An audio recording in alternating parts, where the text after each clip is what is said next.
Presentamos Geopolítica en RCR.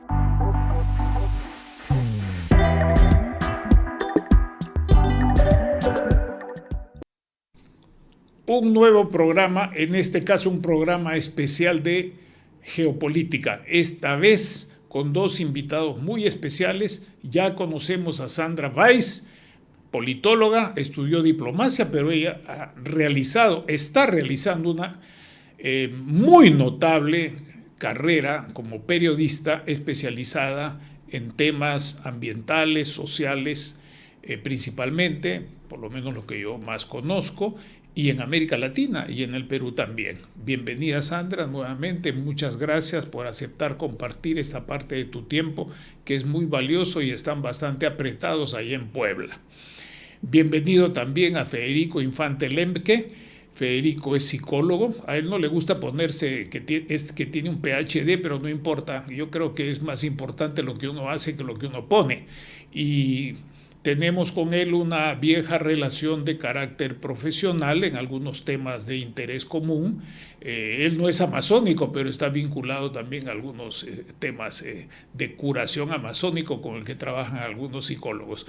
Esa sería mi mejor presentación, además de ser una persona que ha estudiado y ha vivido en Alemania una buena cantidad de años. Bienvenido, Chachi, le decimos a Federico, bienvenidos ambos. Mire, yo voy a ir al grano porque hemos perdido unos 4 minutitos y les he invitado con la idea, que ustedes saben, de pedirles de la manera, como siempre, más libre, que nos digan su reflexión. A mí no me gusta decir su percepción, me gusta decir su reflexión sobre Alemania, el hoy de Alemania y algunas perspectivas de Alemania. Perspectivas interpretadas no en el sentido necesariamente de lo que debe ser, sino de los escenarios que pueden darse.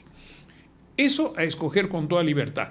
Y a pesar de que muchas personas han escrito pidiéndome que les pregunte una y otra cosa, yo creo que no es así este programa, porque ellos son experimentados y conocen muy bien lo que quieren decirnos sobre este tema.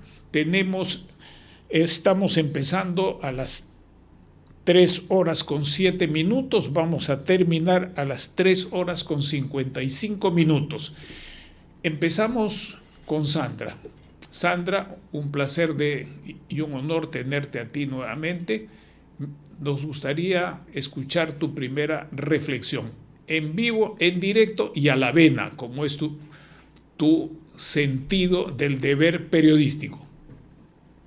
Muy bien, Manuel. Mira, yo ya te había dicho, estoy desde hace muchísimos años lejos de Alemania. O sea, yo regreso todos los años, pero ya no vivo allá desde hace más de 20 años. Entonces es una visión de una alemana desde lejos sobre su país.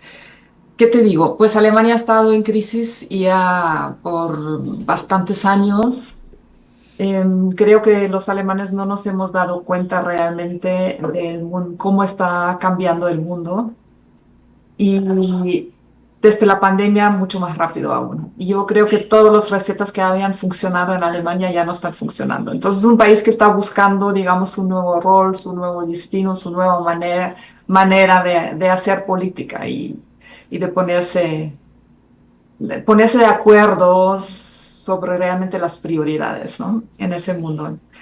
Y si tú tomas este panorama, pues hubo elecciones ahorita que fueron elecciones anticipadas porque se rompió la coalición gobernante. Alemania, hay que recordar a los oyentes que es un sistema parlamentario, no es presidencial como la mayoría en América Latina y en el Perú. O sea, uno elige no una persona, un presidente, sino elige un partido. Y según la distribución de los porcentajes de los asientos en el Parlamento, esos partidos después forman una coalición que tenga una mayoría suficiente para gobernar, para pasar sus leyes, y el partido que es históricamente el que más votos acumula es el partido que tiene el derecho de poner el canciller. Más o menos así funciona. Tenemos también un presidente, pero es un cargo mucho más simbólico, no tan ejecutivo como en estos países. Ahorita viene mi gato, lo siento, esos son los zooms que a veces aparecen en English. Eso es nada más como introducción. Esa coalición se rompió el año pasado porque uno de los partidos chicos, o sea, el canciller decidió echar uno de los partidos chicos, que fue el Partido Liberal. Según él, obstruía los consensos dentro del gobierno, que era un partido de tres, un gobierno con tres partidos, lo que es difícil de manejar siempre.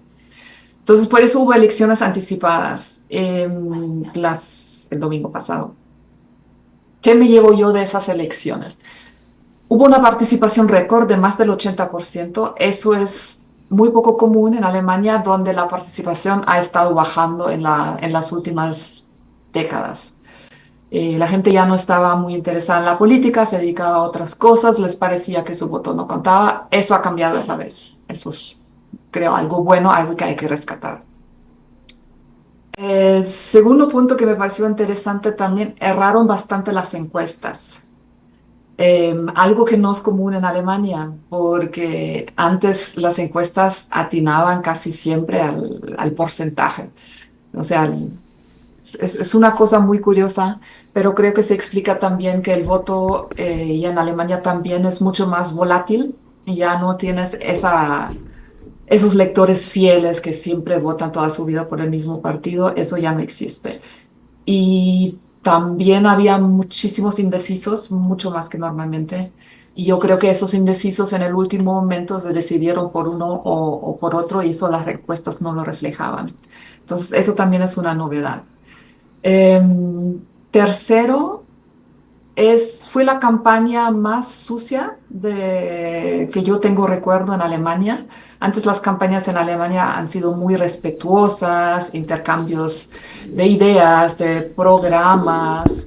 Esta vez hubo una campaña negra, especialmente en contra del Partido Verde, del Partido Ecologista y su candidato, con mucha difamación, que mucha información falsa en las redes, con muchos insultos, una campaña muy dura, muy sucia, que iba sobre la vida personal de la gente, inventando calumnias. Hubo muchos fake news en las redes y pues muchos canales ad hoc que se crearon en YouTube para difamar. Las redes estaban inundadas de eso, desde lo que se llama hate speech, de realmente tratar de eh, fomentar el odio contra ciertas personas y especialmente en contra de los verdes. Eso es lo que yo he observado. Y el cuarto punto, tal vez, viendo los resultados, yo creo que los dos grandes ganadores fueron los extremos.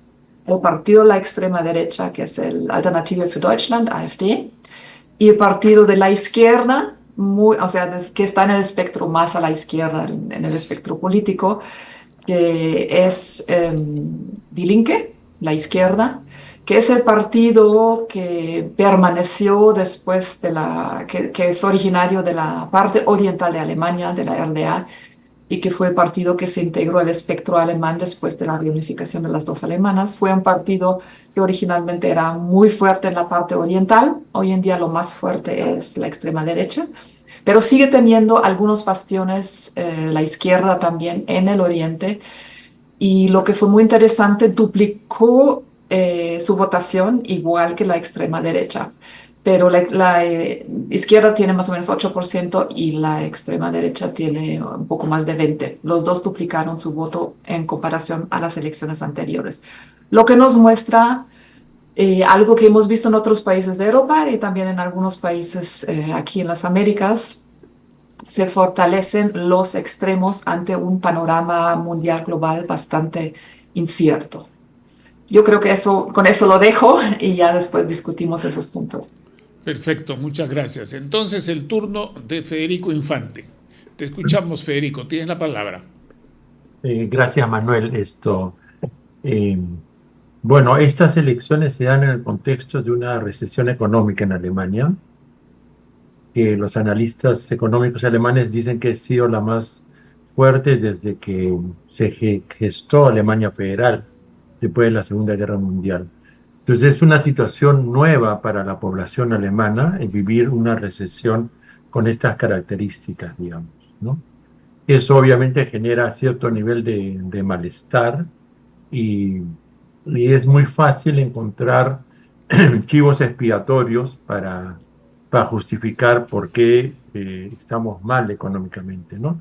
Digo chivos expiatorios porque se puede buscar responsables, por ejemplo, en la inmigración o la inmigración, en los asilados que llegan a Alemania, ¿no? O esto en otras causas, digamos, o la guerra entre Ucrania y Rusia, etcétera. Y la otra cosa es que los grandes partidos políticos en realidad salieron con problemas, ¿no? Si bien el CDU ganó, es su segundo peor resultado desde que se fundó la República Federal Alemana, ¿no? 28% de los votos, normalmente sacaba mucho más, ¿no? En el caso del SPD perdió casi 10% de los votos, 9,7. Su peor resultado es desde 1890, ¿no? O sea, ¿cuánto? 130 años, ¿no? Bueno, los verdes también perdieron votación, pero aparte de estos dos grupos que, como menciona Sandra, se vieron beneficiados, Die Linke o la izquierda tuvo una escisión de una líder carismática, Sandra, creo que el apellido es Wagenberg, no me acuerdo muy bien. Wagenknecht. Esto sacó 4,97% de los votos. Le faltaron 7.000 votos para sacar 5% y tener representación en el Bundestag, en el Parlamento alemán, ¿no? Y era la primera vez que se presentaba, ¿no? Entonces, es una izquierda que es difícil de ubicar porque es una decisión de Die Linke, ¿no? Pero es una izquierda que se autodenomina con el nombre de su líder, lo cual es curioso porque más bien el Parlamento alemán se ha caracterizado la política alemana por ser partidos ideologizados, democracia cristiana, socialdemocracia, izquierda marxista, liberales, ¿no? El FDP, que digamos inspirados en Adam Smith, o sea, las grandes corrientes de las políticas después de la Revolución Francesa. Acá aparece un líder de izquierda que pone a su partido el nombre de ella misma, digamos, ¿no? Entonces, simplificando, es una izquierda populista, ¿no? Y en esto tiene un parecido tal vez con la ultraderecha, que yo creo que tiene un carácter populista también, ¿no? Porque trata de recoger un poco el malestar de un sector de la población que siente que su estándar de vida está disminuyendo y su forma de vida también se está modificando y le da respuestas fáciles de lo que está pasando. Entonces, así como hay una derecha populista, bueno, tiene otras características, pero tiene ese componente populista, está surgiendo una izquierda populista también. Otra cosa que aparece, que me parece que es interesante, es que en la antigua Alemania Oriental ganó o quedó en primer lugar Alternativa por Alemania, ¿no? Es este nuevo grupo que menciona Sandra, que se ubica como ultraderecha. Bueno, y en la Alemania histórica federal quedó primero el CDU, ¿no? Pero segundo quedó en Alemania, en la parte oriental de Alemania, Die Linke, ¿no? Y luego, cuando se hace un análisis por estos grupos poblacionales, entre los jóvenes de 18 a 24 años, ganó Die Linke, sacó 25% de los votos. Segundo quedó con 20% Alternativa por Alemania, y después vino el grupo de Sandra Wagenknecht, Sandra, ¿no? Siempre Sarah Wagenknecht, ¿sí? Y una de las cosas que tuvo Die Linke o la izquierda fue que hizo mucha campaña por las redes sociales. Y los jóvenes se guían por las redes sociales, los jóvenes no ven la televisión, bueno, estoy generalizando, pero en líneas generales, ¿no? No ven la televisión, no compran los periódicos, no compran el Tageszeitung, en Frankfurt Allgemein o el Die Bild o Die Spiegel, sino ven lo que TikTok, Instagram y todas estas cosas, ¿no? Y esto me recuerda lo que está pasando en Estados Unidos, salvando las distancias, donde el 60% de los jóvenes consideran que, por ejemplo, Israel está cometiendo un genocidio y que Palestina o los palestinos son víctimas. Y los analistas del Estado de Israel, de los think tanks israelitas y de Estados Unidos, están diciendo que esto es por el rol de las redes sociales. Y este es un fenómeno que pasa con el 60% de los jóvenes norteamericanos.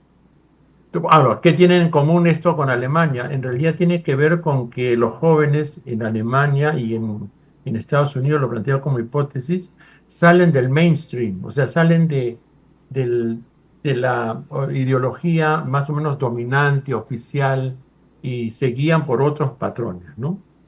Entonces sería interesante ver si esto que está pasando en la juventud de los países desarrollados, de buscar otras respuestas que no se dan en el mainstream de los medios de comunicación tradicionales, sino por redes sociales, entre otros elementos, está comenzando a generalizarse, porque eso sí preocuparía a las personas que dirigen la política mundial, porque está saliendo fuera de su control, ¿no? Entonces, yo creo que, y para terminar, bueno, la sociedad alemana se ha complejizado con estas elecciones. Los medios de comunicación, cuando he estado revisando, están con el tema de que ganó la ultraderecha y bueno, y que va a haber un gobierno CDU-SPD, ¿no? Pero no están viendo estos detalles que creo que están de alguna manera debajo, ¿no? Y que también creo que otro elemento para entender el triunfo de la ultraderecha es que es un fenómeno que está atravesando toda Europa occidental. O sea, Vox en España, bueno, el grupo de ultraderecha en Francia y la polarización que se da en Francia con la izquierda, ¿no? Pero en general están surgiendo estos grupos de ultraderecha en la Unión Europea, cosa que no existía hace 10, 15 años. Y creo que está reflejando un poco la crisis global que se está viviendo en el continente europeo, en la Unión Europea, que la clase política, económica, no está respondiendo a la necesidad y los intereses de su población en general, como lo hacía antes, ¿no? O sea, la sociedad de bienestar europea está entrando en crisis, ¿no? Bueno, a mí me surgen varias preguntas después de escucharle, pero voy a tocar una de ellas sobre la cual no he visto mucha reflexión o mucha información, quiero decir, en las redes, en los canales que he estado viendo. Se refiere a las élites, a la dirigencia. Quisiera saber cómo reflexionan ustedes respecto a las dirigencias en Alemania, porque esta crisis del Partido Socialdemócrata, la desaparición de la dama fuerte de la Unión Cristiano-Demócrata, yo no sé quién será ahora el dirigente de CSU. Hace siglos, cuando yo era joven, era Franz Josef Strauss, que tenía mucha importancia dentro de las corrientes de derecha, pero vinculadas a la democracia cristiana en Alemania. En síntesis, ¿cómo ven ustedes el liderazgo? Porque toda crisis requiere de líderes que tengan capacidades de sobrevivencia, pero también de salir hacia adelante. Sandra, ¿cómo ¿Empiezo yo? Oh, ok. Sí, yo veo una crisis de representatividad desde hace muchísimos años y veo un poco lo mismo que veo en América Latina. Se disuelven los partidos, no tan terrible como en el Perú pasó con Fujimori, pero los partidos han perdido su capacidad de captar los jóvenes, de involucrarlos, y sobre todo yo creo que no han sabido ninguno de los partidos en Alemania, con tal vez un poco la excepción tal vez un poco de Linke, que en esta campaña sí lo supo hacer, darle un lugar a los jóvenes, pero en general no han hecho su trabajo realmente de buscar jóvenes, de buscar talentos en todos lados y de darles un lugar.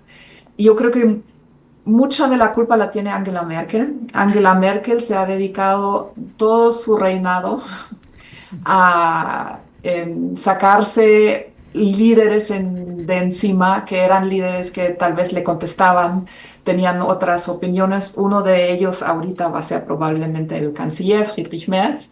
Él fue uno de las víctimas de Angela Merkel. Ella quiso gobernar con un partido que le era leal y que desde donde no surgían realmente competidores. Y en otros partidos ha sido muy parecido, no han sabido captar realmente los mejores talentos del país. Y yo creo que ahorita eso le está pasando factura, porque si uno pregunta en Alemania entre mis amigos, pues nadie se siente representado por ningún partido y por ningún líder. Y no hay liderazgos fuertes, liderazgos que tengan una formación sólida. Muchos de los políticos en Alemania es gente que o sea, los captaron en los estudios en las universidades y nunca ha trabajado en la vida real. La mayoría de ellos son abogados, sociólogos. Hay muy poca gente que emane un poco de backgrounds un poco diferentes. Ya el SPD, los socialdemócratas antes tenían una base muy fuerte en los sindicatos. Esa base se ha estado perdiendo hoy en día en el SPD. Hay muy pocos de esos líderes sindicales de lo que eran normalmente. Los sindicatos se han debilitado también. Y yo creo que esa crisis de los partidos es una crisis que se ve también en los liderazgos y en las élites en general en Alemania, que ya no representan sus electores. Y eso vemos, por eso ahorita los extremos se están fortaleciendo, donde sí todavía hay liderazgos nuevos, caras nuevos que plantean otras cosas. Federico, ¿cómo ves Sí, este asunto? ¿Cuál es tu reflexión? sí, yo agregaría a lo que plantea Sandra, que creo que Alemania y la clase dirigente alemana estaba como muy claro en que su rol era en aliados de Estados Unidos, y que como que Estados Unidos tenía un paso adelante y ellos continuaban y como conduciendo a la Unión Europea detrás de ellos o con ellos, ¿no? Y creo que lo que los ha descolocado también es que en Estados Unidos ha surgido a través de Trump todo un movimiento como de repensar todas las relaciones de Estados Unidos en el mundo, ¿no? Y tratar de reposicionar a Estados Unidos, y como ellos dicen, ¿no? America first, ¿no? Primero Estados Unidos, primero América, y si es necesario ahí soltar aliados, y no contar con ellos, o reformular las relaciones como para que económicamente beneficie más a Estados Unidos que a ellos. El liderazgo de Trump no tiene ningún problema ni escrúpulo en hacerlo, ¿no? Y plantearlo, ¿no? Aparte de decirlo por los medios de comunicación. Entonces, esto creo que descoloca en general al liderazgo alemán y de la Unión Europea en general, porque ya Trump lo había planteado en su primer gobierno, pero ahora como que ha venido con con el pie en alto, ¿no? Para hacer estas cosas. Entonces, eh, escuchaba por ahí que Trump tiene como una especie de diplomacia transaccional, le han puesto ese nombre, ¿no? Me gustó el nombre, o sea, yo te doy algo, tú que me das a cuenta. O sea, yo te doy 35.000 soldados norteamericanos que están en bases norteamericanas en Alemania, me cuesta tanto al año, ¿qué me das tú a cambio? No, es que tú me defiendes, somos aliados frente al oso polar ruso, no, pero a mí me representa tantos millones de dólares de gasto, ¿qué me vas a dar a cambio? Esa es la manera. Entonces eso descoloca a la clase dirigente europea en general, y yo creo que a la alemana también. Y por qué ser un escenario al cual no se habían preparado, ¿no? Se habían preparado un escenario clásico de relaciones de aliados, donde el enemigo estaba al norte, era Rusia, y en segundo lugar podría ser China, pero bueno, pues creo que eso también está influyendo bastante, porque eh, explica parte de los problemas económicos que van teniendo. Yo creo que si Alemania hubiese continuado con un crecimiento económico entre 1 y 3% anual, en los últimos 10 años en promedio, no hubiera habido tanto surgimiento de grupos que están en las polaridades, digamos, y esta descomposición que se está reflejando de la clase política y del descontento de la población, ¿no? Pero bueno, Yo, yo voy a ser un poco dura con la élite gobernante de Alemania y con el pueblo alemán. Yo creo que se durmieron en sus laureles. Estaban muy cómodos cómo funcionaba el sistema de la globalización a favor de ellos. Muchas empresas hacían muy buenos negocios con China, tenían el gas ruso, que era ya la mayor fuente de energía para Alemania, muy barato, tenían ese trato con Putin. Todo funcionaba a la maravilla. Tenían alimentos muy baratos a la disposición de todo el mundo. Entonces, como que estaban en la comodidad, felices, pensando que el mundo ahí así iba a seguir, ¿no? Y se pusieron perezosos, no vieron las fallas de ese modelo, no veían las desigualdades que creaba ese modelo, no veían venir los retos geopolíticos. Yo creo que, pues la verdad, la geopolítica es una materia que nunca se estudiaba en Alemania. Yo me fui a Francia porque a mí me interesaba siempre eso. Y en Francia sí, desde siempre se ha estudiado y Macron, la verdad, es el único líder de la Unión Europea que tiene muchísimos años advirtiendo de la nueva configuración geopolítica mundial, que Europa se tiene que posicionar de una manera bien diferente, un poco también alejándose de Estados Unidos y buscar sus propios intereses y sus propias estrategias. Alemania siempre lo ha bloqueado. Alemania nunca quiso hacerle caso a Macron en ese sentido. Yo creo que ahorita tienen la factura para eso. Eso me lleva a una reflexión a mí que se las pongo en la mesa. Me hago esta pregunta.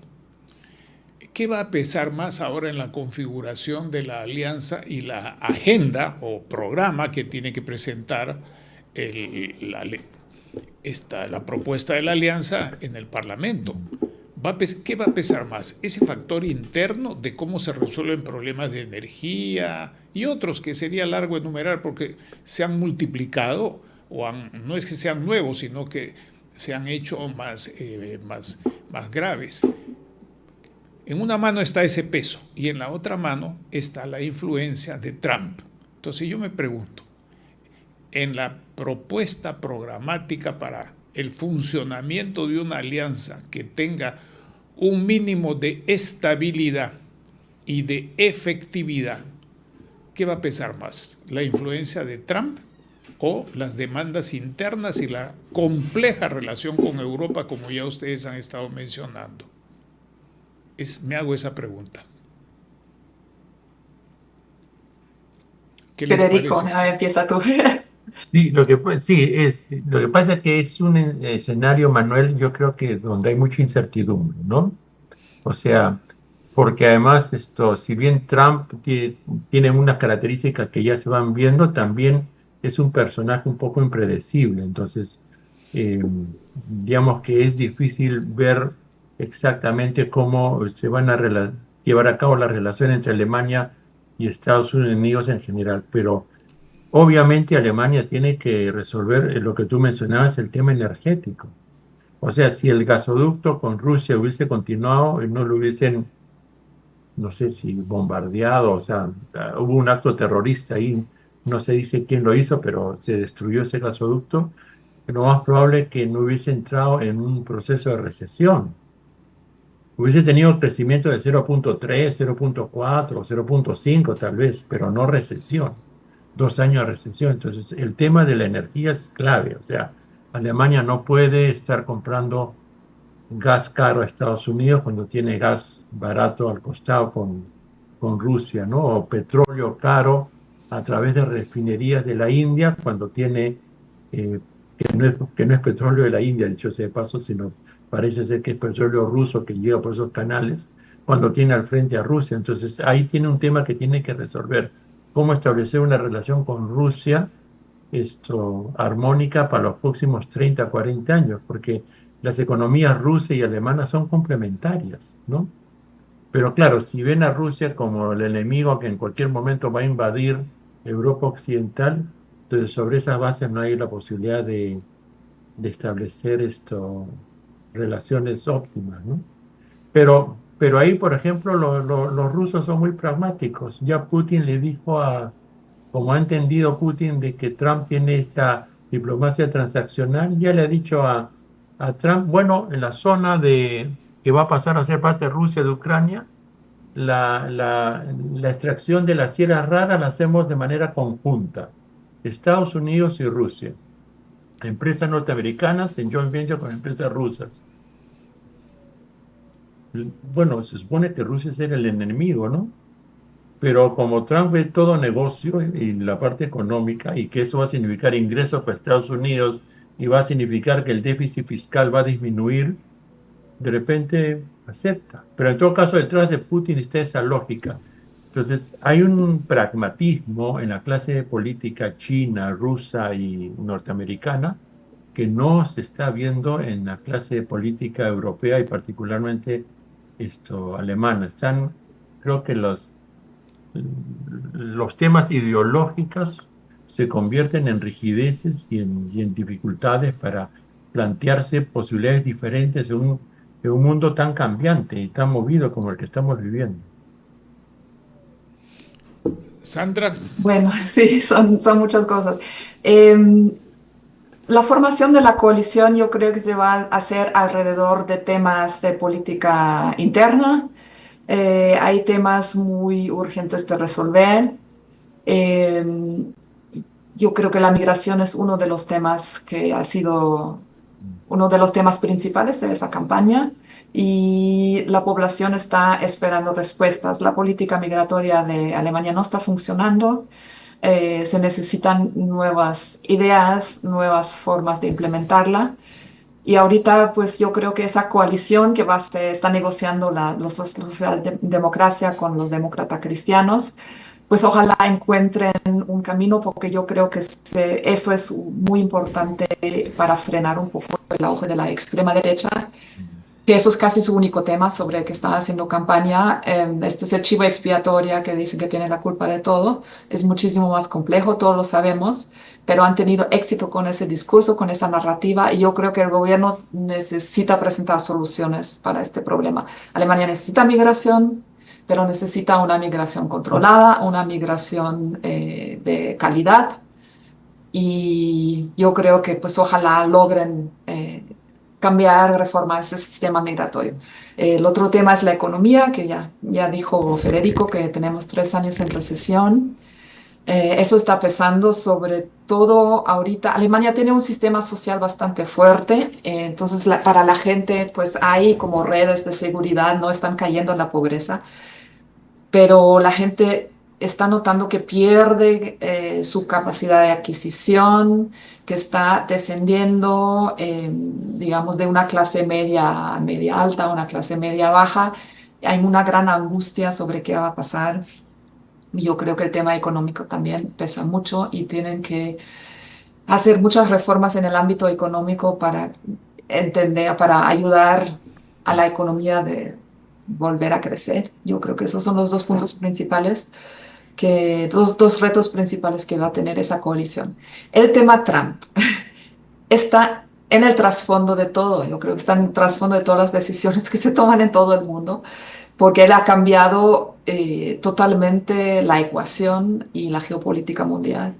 Y en el tema de Alemania, yo creo que eso pesa sobre todo en la discusión sobre en la defensa y cuánto dinero queremos gastar en los militares y en nuestra Bundeswehr, que es nuestro ejército, frente a una amenaza o múltiples amenazas, pero la amenaza actual se dice que es Rusia. ¿Cuánto vamos a gastar y cuánto queremos gastar en eso, ¿no? Sobre todo que está la exigencia de Trump de que tienen que aumentar su parte en el presupuesto de la OTAN, que Estados Unidos está jugando con la idea de que ya no ser el garante último de la seguridad de Europa, entonces Europa tiene que hacerse cargo de una manera mucho más fuerte. Eso va a estar también en el trasfondo de las discusiones, porque la plata es limitada. Y entonces, si tú gastas más en defensa, ¿dónde vas a recortar? Y ahí van a empezar las negociaciones difíciles. Y está también el reto del medio ambiente. Todos sabemos que el medio ambiente también es otro reto global, que tienes que invertir en el medio ambiente, si no todo se te puede echar abajo con las catástrofes ambientales que van a venir inexorablemente, van a aumentar las lluvias fuertes, las inundaciones, las sequías. Va a haber una amenaza latente en todo el mundo sobre la seguridad alimentaria. Lo vemos, por ejemplo, ahorita con el café, que el precio se ha casi duplicado por una cuestión climática y por cómo funciona el sistema comercial mundial. Los retos son múltiples. Yo creo que Trump está siempre atrás y yo creo que es una bendición que haya aparecido Trump para Europa, porque les ayuda en despertar, en buscar realmente cuáles son sus fortalezas, cuáles son sus debilidades, en posicionarse en ese nuevo mundo, porque Europa tiene mucho que ofrecer. Europa es un destino muy atractivo.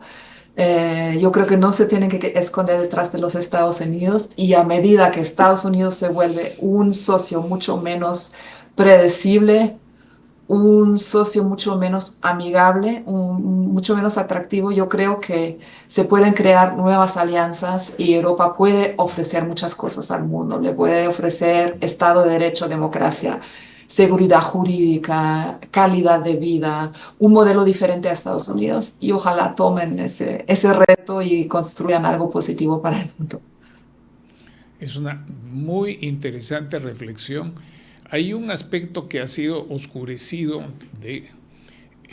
hay un factor, quiero decir, que ha oscurecido esta percepción, y es el tema de la guerra en Ucrania, la invasión rusa en Ucrania. No vamos a entrar aquí al detalle de quién se lo merece, quién hizo primero, qué pasó con el Maidán y esas cosas, porque es hurgar por gusto en este momento. Pero el hecho es que eso ha hecho olvidar que en la seguridad y en la defensa de Europa, como de cualquier Estado contemporáneo, hay hoy día amenazas no militares, no solamente las militares, hay amenazas no militares muy graves que están relacionadas, y en algunos casos se hace una caricatura, se dice que es la migración, es el terrorismo es la migración. Bueno, esas son caricaturas para la aplicación de reglas de propaganda política, pero hay factores, he mencionado uno, hay otros que tienen que ver con las telecomunicaciones, que tienen que ver con el Internet, que tienen que ver con el ciberespacio y que tienen que ver con el transporte. Entonces, estas cuestiones son las más difíciles de resolver dentro de un país. Mi pregunta es, ¿cómo piensan que eso puede entrar por un colador, un canevas, y llegar a algunos acuerdos en el plano de la Unión Europea? Yo personalmente lo veo más difícil. ¿Cómo lo ven ustedes? Ponerse de acuerdo en otros temas, aparte de estos grandes temas que están ahí, desglosar el tema de la defensa, desglosar el tema de la seguridad y otros. ¿Creen que sería posible que con este aguijonazo de Trump y su equipo, ¿no?, esta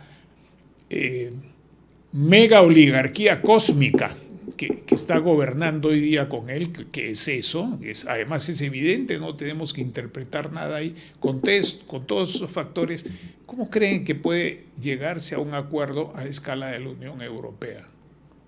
Federico.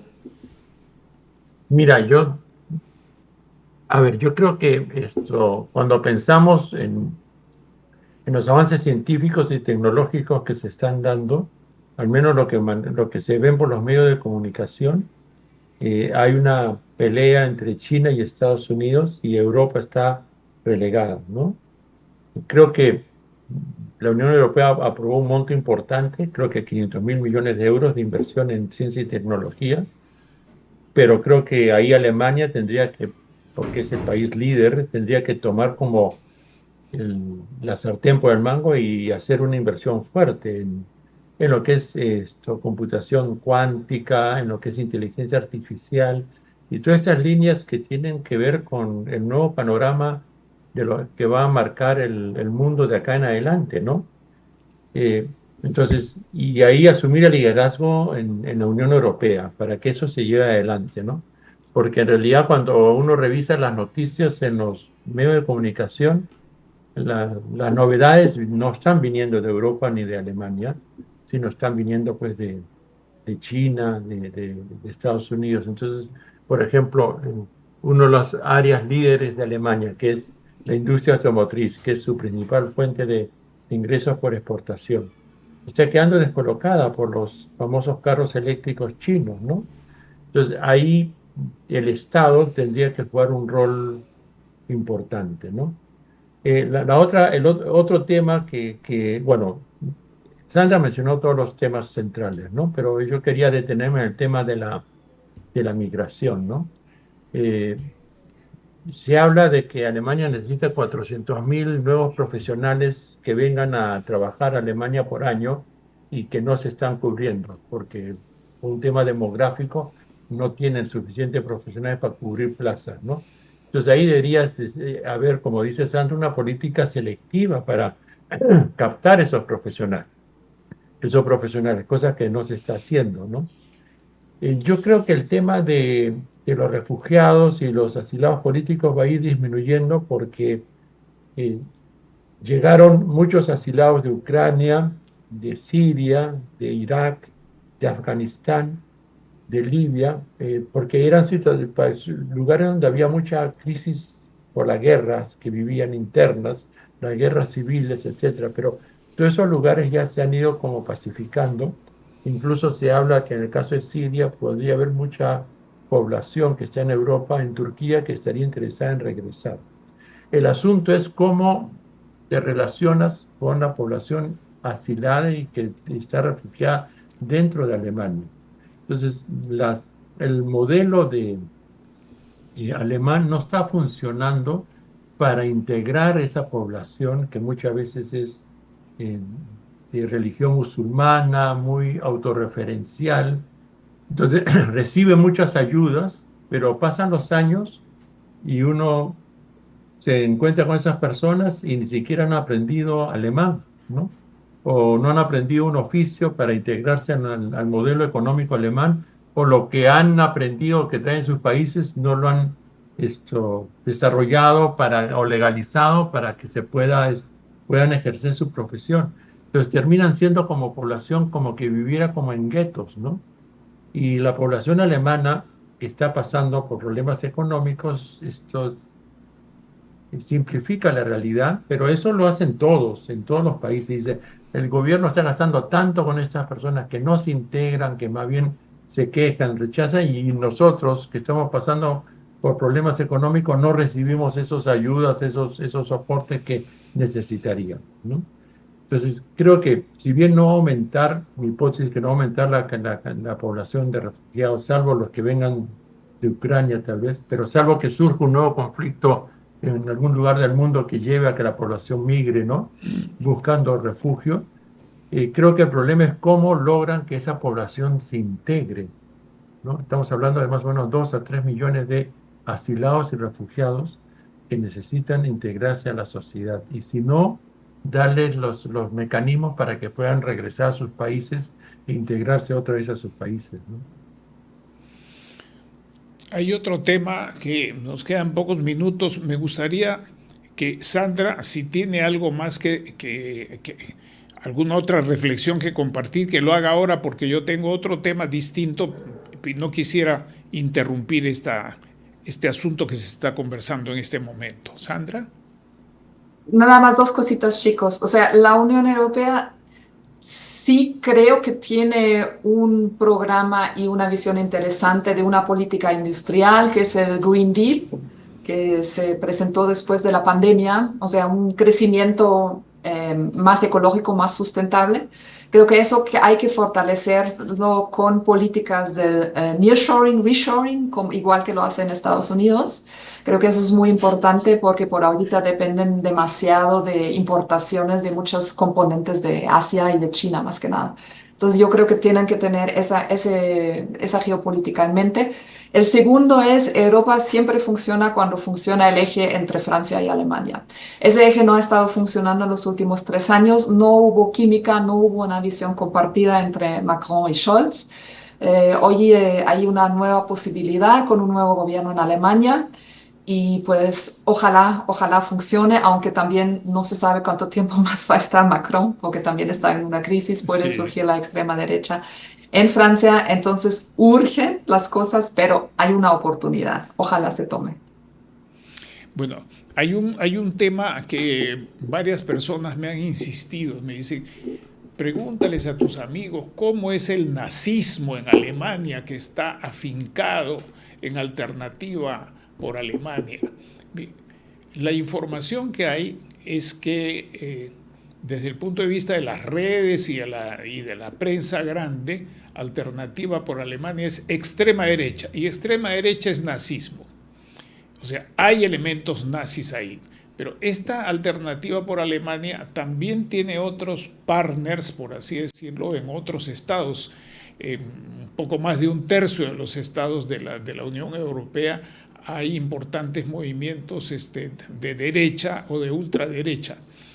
Pero si uno mira los resultados electorales y las ocurrencias que pueden haber en el mundo, con hechos que tienen que ver con los acuerdos en Ucrania, hasta la elección de un nuevo papa, que no sabemos si se sigue la línea de Francisco o se regresa a Benedicto XVI, por así decir, ¿verdad? Por hablar de tendencias distintas.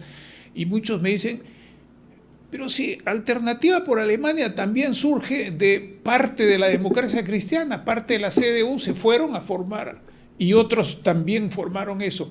¿No creen ustedes que esas formaciones pueden en algún momento, bajo la influencia de Trump y otros elementos, llegar a un giga acuerdo de estabilidad alemán?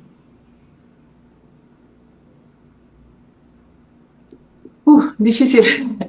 Alternative para Deutschland es un partido bien raro porque se fundó de un grupo de industriales neoliberales y antieuropeos, una mezcla de nacionalismo neoliberal bien raro. Y es un partido que es financiado también por Putin. Es un partido al que Elon Musk le dio su apoyo. Es un partido que tiene partes súper conservadoras, pero cuya líder es una lesbiana casada con una mujer de Sri Lanka que vive en Suiza. Es un partido cuyo discurso antimigrante es un discurso evidentemente populista y oportunista para ganar votos. Y es también un partido que tiene una parte de neonazis y es un partido que tiene éxito en la parte oriental, más que nada, donde el problema de la migración o sea, tienen el menor porcentaje de refugiados viven en la parte oriental. O sea, es un partido lleno de contradicciones. Es un partido, creo, del que todo el mundo está tratando de sacar provecho a sus propios fines y sobre todo para desestabilizar Alemania y el centro y pues el eje principal sobre el que gira Europa. Y evidentemente es un peligro muy grande. ¿A dónde va a llegar? No lo sé. Depende mucho también cómo este gobierno logra manejar las diferentes crisis que hemos visto, ¿no? Entonces yo creo que si ellos dan respuestas que funcionan, respuestas buenas, Alternative para Alemania también se puede desinflar en las próximas elecciones. No necesariamente tienen que crecer, aunque hay gente que está muy interesado en que crezcan. Entonces, Muchas gracias por tus puntualizaciones que aquí muchas personas no conocen. Antes de cederle la palabra a Chachi para que tenga su parte, yo solamente quisiera decir que en relación a Merz, no sé si está bien pronunciado en alemán, M-E-R-Z, el próximo probable canciller, hay que recordar que él tiene, Sandra lo mencionó, tiene en parte una experiencia empresarial en BlackRock, y BlackRock es una de las grandes aliados de Trump, con intereses en la zona de Ucrania, pero al mismo tiempo ha tenido una experiencia política y parlamentaria y sabe que la política es sumar. Para poder gobernar es sumar, no es dividir. Entonces, ese es un aspecto interesante que yo quería comentar, no dejármelo en mente. Gracias, Sandra. Chachi, ¿cuál es tu reflexión? Nos van Sí, yo quedando creo que 3 Alternativa minutos. por Alemania no la podemos encasillar como un partido nazi, ¿no? Sí tiene una política migratoria más restrictiva, ¿no? De cerrar fronteras, son considerados euroescépticos, ¿no? En el sentido de que tal vez con ellos podría funcionar el lema Zuerst Deutschland, no sé si estoy hablando un alemán correcto, o German First, algo así, digamos, ¿no? Porque Alemania tiene muchas políticas de apoyo a otros programas de la Unión Europea, ¿no? Y en la política energética ellos se abren, por ejemplo, a la posibilidad de usar energías fósiles y la energía nuclear, cosa que Alemania ya dejó prácticamente la energía nuclear, ¿no? Eh, y bueno, y tiene una política familiar como tradicional, ¿no? De la familia tradicional de padre, madre, hijos, aunque como dice Sandra, son contradictorios porque su dirigente máxima, bueno, es lesbiana y tiene su pareja lesbiana y además de Sri Lanka, o sea, de un país del tercer mundo, ¿no? Pero bueno, son parte de las contradicciones en las que se vive en la política global, creo yo, porque no solamente pasa en Alemania, sino en todas partes, ¿no? Un Nada más ulti- para añadir una cosa que creo que sí, Sandra, dijiste y es muy adelante. importante. Alemania como país industrial tiene 60% de su energía de fuentes renovables. Y es, o sea, es algo, un logro bastante grande. Yo creo que eso es algo que nos diferencia también de otros países, sobre todo Estados Unidos, que quiere regresar con las energías fósiles. Yo creo que Europa puede tomar otro camino, puede ser un camino, pues, mirando hacia el futuro y un camino que ofrece también muchísimas posibilidades a Europa de crecer, de desarrollarse, de innovar. Entonces yo creo que ese es un camino que ojalá no se abandone, sino se profundice con mucho más investigación en esas tecnologías del futuro que son amigables con el medio ambiente. Bueno, vuestras reflexiones finales. Nos queda un minuto para compartir en estas reflexiones finales. Chachi, ¿deseas agregar algo? Bueno, en realidad agradecerte la invitación y aparte, a partir de esto llegar a tus oyentes y bueno, las personas que nos ven también y haber podido conocer a Sandra, ¿no? Tal vez es lo más importante de todo este evento para mí. Red de Y comunicación yo regional nada es más, internacional una cosa, también. yo veo muchas posibilidades de una cooperación entre América Latina y Europa y ojalá pues se refuerce esa colaboración que también en los últimos años con Merkel tampoco se ha profundizado mucho. Ahora hay una oportunidad para retomar esas buenas relaciones que hemos tenido.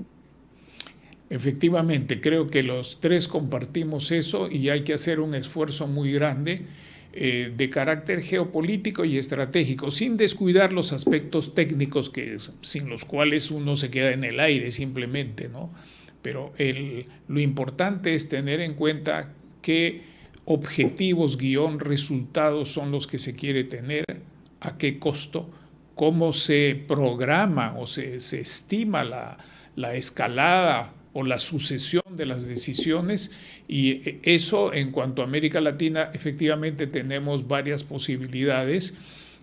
Vamos a tener una presión muy grande, ya se está sintiendo en medios económicos aquí en el Perú y en otras partes de América por parte del gobierno de Trump y de la mega o giga oligarquía cósmica, que yo le llamo, porque esa es su característica, no es otra, ¿verdad? ¿Quién está poniendo cohetes hacia la luna ahora? No son los estados, son empresas privadas que están operando claramente con Elon Musk a la cabeza en los Estados Unidos, con un gran aporte científico y tecnológico sin duda, ¿no?